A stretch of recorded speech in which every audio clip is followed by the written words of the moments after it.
Bismillahirrahmanirrahim. Allahumma salli ala Muhammadin wa ala Muhammad. Welcome viewers to the fifth session of knowledge management. In my previous video, I discussed the introduction of knowledge management framework and the phase 1 of managing core knowledge. In today's video, I shall explain the second phase from the three phases of managing core knowledge. Before moving ahead, I just want to request you all to like, share and subscribe my video and channel. Spread the light.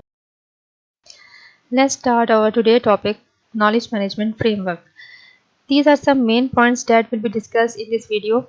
Number 1 is the phase 2, define core knowledge parameters. Number 2, define core knowledge. Number 3, categories of core knowledge. Number 4, the role of knowledge users in defining core knowledge. Number 5, develop the core knowledge policy. Number 6, policy, consultation and ratification. And in the end, I will conclude the important points. Phase 1 provides the basis for defining and guiding the knowledge management process. The review and the clarification of the core business, the scope of core knowledge, the knowledge domain, the existing capacity for gathering the necessary knowledge that offers a complete and holistic view of how knowledge should support the organization. This initial clarification need to be translated into actual principles and policies, which can be understood and applied by many organizational members who support the core business. The development of comprehensive core knowledge parameters in the next important phases. These parameters are divided into two categories. Number 1, defining the core knowledge. Number 2, developing the core knowledge policies. Let's define the core knowledge. A written definition of core knowledge encourages its development and integration into structured support processes and ongoing knowledge activities. If there is a clear definition of which knowledge should be perceived as the most important, employees' attention and knowledge management resources can be directed towards these processes. However, it must be acknowledged that core knowledge is an evolving concept, as it needs to continuously reflect the ongoing core business knowledge domain and user capability. Let's go through the categories of the core knowledge. Core knowledge may be categorized into three levels: basic, strategic, and developmental. Let's start with the first, basic core knowledge. It is an essential knowledge that can be generated, shared, accessed, or managed by all staff. This knowledge is often based on knowledge objects such as customers, markets, units, and products. It is required by the majority of employees to undertake their regular activities and may operate in many different areas. Number 2 is the strategic core knowledge. The knowledge which, although essential to business outcomes, evolves rapidly and may not be accessible to all the members of the community. It is less focused on knowledge growth and more on knowledge update. Some typical activities include idea management, system understanding, creative work, or access to expert guidance. Project management and exploration of technical problems are typical elements which also might fit into this category. Third one is the development core knowledge. It relates to knowledge that is potentially beneficial for the organization but which is still being explored and tested. As knowledge innovation, it benefits from a high degree of interaction and sharing but is evolutionary in nature.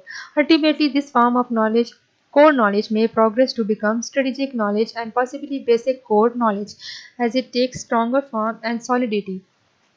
Core knowledge can be drawn from the human assets in the organization, such as expert sources, and from the tangible knowledge objects in organization systems, records, or archives. Organizations just starting their knowledge management strategy will need to tightly control their initial focus. Too much breadth in capturing knowledge may overwhelm employees so that they feel they cannot dedicate sufficient time to contribute. A targeted strategy focuses the community's attention on the main knowledge to be shared and ensures the repository is then populated with useful and valuable resources. Thus, the definition of core knowledge should accommodate both organizational need, technological need, and user capacity. The different needs and priorities of each organization can lead to very different description of core knowledge. It These are both appropriate and necessary. The knowledge identified as core needs to be realistic and perceived as valuable by others. A further issue to be considered is how much time and energy people spend on sharing. Although many elements of knowledge may be of great interest to others,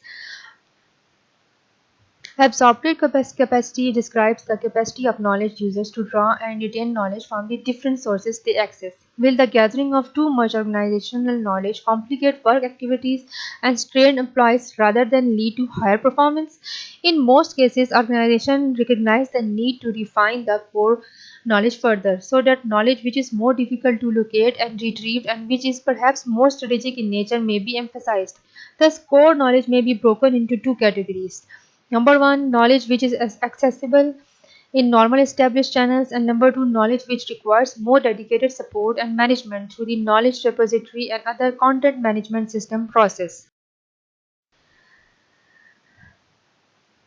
Now go through the role of the user in defining core knowledge. Different stakeholders can contribute to the systematic definition of core knowledge as knowledge management affects every member of the organization. Senior levels of the organization offers a detailed, holistic, and futuristic view of this organizational strategy that need to be supported through knowledge.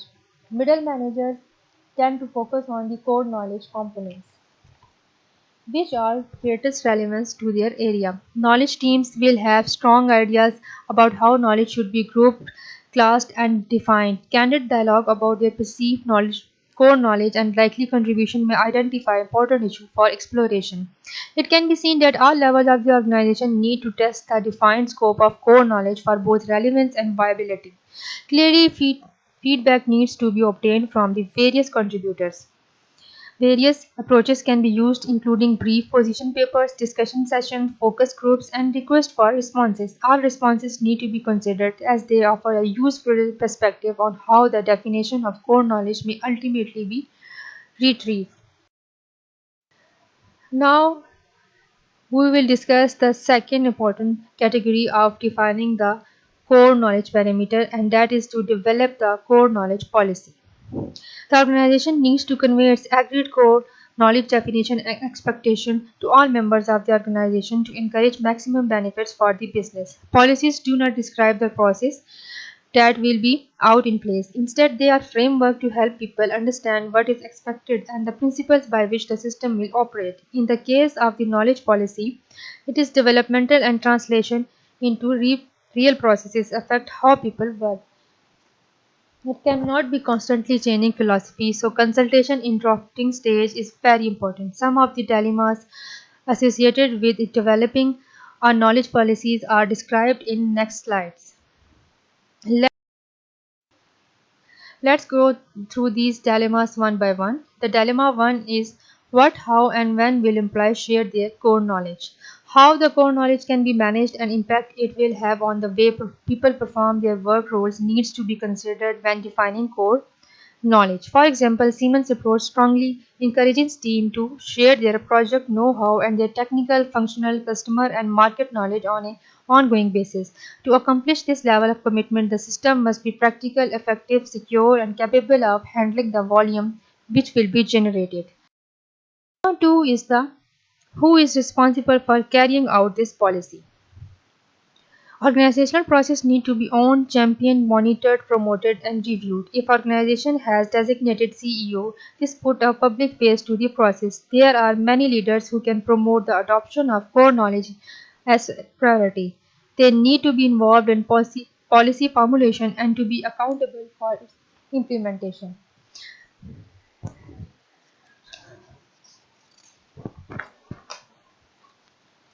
In addition, staff members should be clear about their responsibilities for putting the policy into practice.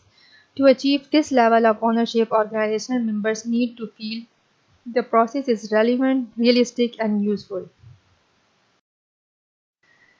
Next dilemma is the how is the policy integrated into other organizational processes and systems. Poor integration of policy into other cultural and accountability frameworks limits the transfer of core knowledge.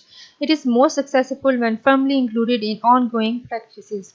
This could also be explored in the policy to what degree the process reflects in other organizational systems. Our staff asked to list the ways that they share knowledge when they undertake performance development review. Do supervisors periodically check that knowledge is shared and applied in project? Our rewards are provided to those who have cross-fertilized other projects. Are managers held accountable for their knowledge leadership? The greater the integration into allied systems and processes, greater the likelihood of core knowledge being strongly developed by individual employees. Fourth dilemma is the confidentiality and competitive value. By its nature, core knowledge is essential knowledge. The knowledge framework needs to explore who should have access to which aspect of core knowledge. Possibly, this issue may be linked to the level of knowledge, the basic core knowledge most accessible and strategic core knowledge tightly controlled until it is the public domain as public business practice. This need to be thought very carefully. If too much of the business is locked away and accessible only by a favored few, can it really be core knowledge? It prevents our knowledge sharing by encouraging empire protecting those who know from those who would like to know. This is not conducive to encouraging sharing. A key question to ask when clarifying access is what would happen if more people could access the information? If the answer indicates a likely loss of current or future competitiveness, confining the resource to a select few is injustifiable. Important restricted knowledge should be reviewed to identify the best time for increasing accessibility. Last but not the least dilemma is of strategic value but not for long. Many employees possess significant knowledge which briefly has very high value in the organization. In addition, staff members, for example, consider basic core knowledge an individual may have about potential clients.